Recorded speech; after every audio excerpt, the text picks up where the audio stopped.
Quanto maior o governo, menor o cidadão. E essa é uma das conclusões, sem sombra de dúvida, que você poderá chegar sobre a sociedade. De fato, esse conceito é a principal razão pelo sucesso dos países desenvolvidos. Tudo diminui à medida que o governo aumenta. Nossas liberdades diminuem, nossa individualidade diminui, a benevolência diminui e o caráter também diminui.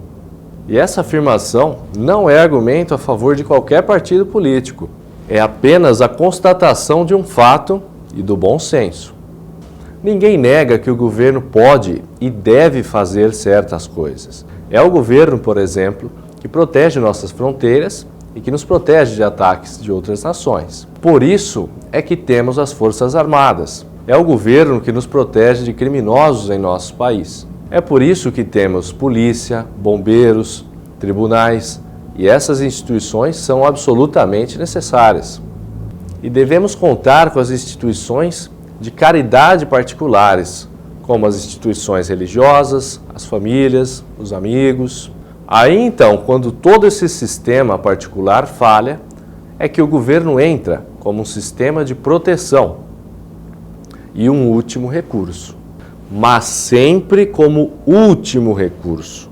Quando o governo se torna o primeiro recurso, a primeira coisa que o cidadão busca quando tem um problema é porque algo está muito errado com o país.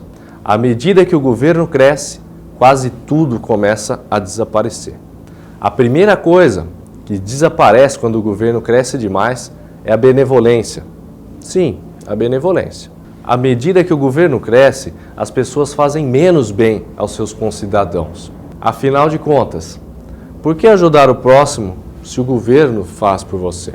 Por isso, segundo a organização filantrópica internacional Charities Aid Foundation e diversas outras pesquisas, os americanos fazem mais caridade e voluntariam mais tempo para ajudar os outros do que os europeus, sem contar os demais países do mundo representados pela Unicef. Hoje os Estados Unidos, por exemplo, são uma grande nação, mas desde o início os pais fundadores entenderam que o governo deveria ser pequeno comparado ao cidadão. Totalmente diferente do Brasil, onde o Estado é gigantesco e o cidadão brasileiro mínimo. Quando não, a ideia de cidadão é difundida no aspecto da massa. E, portanto, os indivíduos devem gastar dinheiro para ajudar os outros, assim como instituições de caridade não governamentais. Elas precisam ser fortes e abundantes. E é muito importante frisar que essas ONGs são não governamentais e devem permanecer assim. Não é como no Brasil, que muitas vezes as ONGs são alimentadas com dinheiro público. Os europeus, por sua vez, com sua mentalidade de Estado grande e muito também influenciados pela social-democracia, começaram a esperar do governo para tudo, até mesmo para ajudar seus próprios familiares. A segunda coisa que diminui à medida em que o governo cresce é justamente o caráter de seus cidadãos. Assim como ajudar os outros é sinal de bom caráter, igualmente é cuidar de si próprio. Esperar que os outros cuidem de você quando você é capaz de cuidar de si próprio é simplesmente egoísmo. É também a definição de responsabilidade.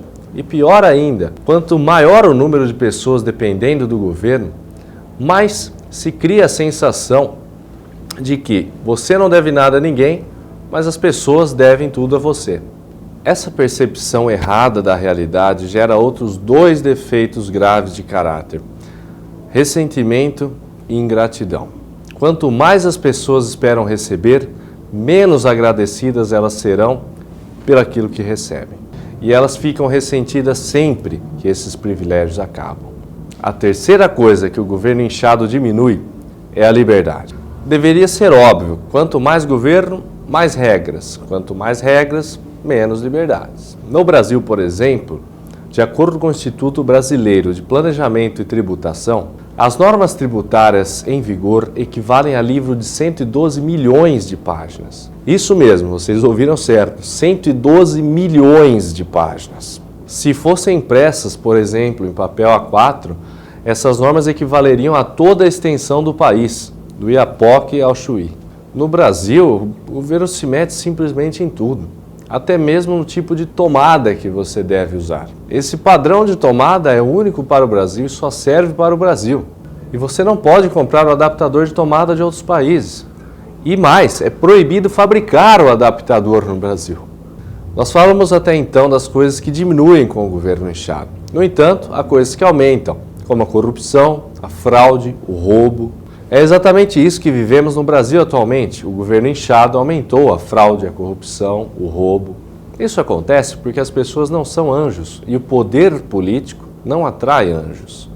E você sabe que um grupo de pessoas com acesso a um poder quase ilimitado e com acesso a quantidade de dinheiro quase limitada abusará do seu poder. Por essas razões, foi que o governo limitado e enxuto foi idealizado pelas pessoas que fundaram os Estados Unidos e que possibilitou que o país se tornasse a nação mais civilizada do planeta. Estou citando os Estados Unidos porque, assim como o Brasil, eles também têm forte a herança cultural judaico-cristã.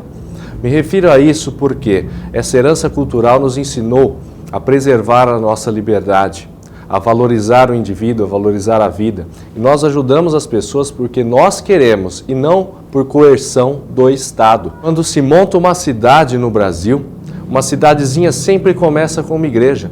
Ninguém começa uma cidade no Brasil com uma secretaria do planejamento ou com algum ministério. Portanto, a nossa cultura vai de encontro com a liberdade. Cabe a nós aproveitá-la.